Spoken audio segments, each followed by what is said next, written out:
K1. Rotating switch panel remote instruction. Preparation before link code.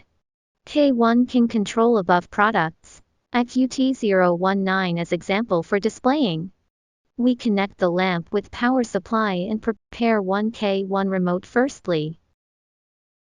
Step 1. Switch off lamp. Switch on again after 10 seconds. Step 2. Within 3 seconds. Short press set button 3 times on remote. The light is flashing 3 times slowly. Link code is done.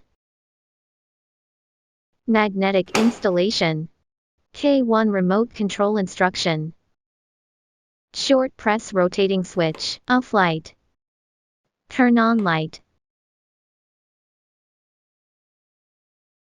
Rotating switch, brightness adjustable. Long press rotating switch while the light is on until the indicator of remote is flashing. Then rotating switch can color temperature adjustable.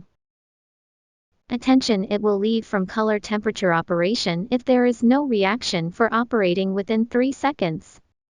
Unlink code is done. Step 1. Switch off lamp. Switch on again after 10 seconds. Step 2. Within 3 seconds. Short press set button 5 times on remote. The light is flashing 10 times quickly. Unlink code is done.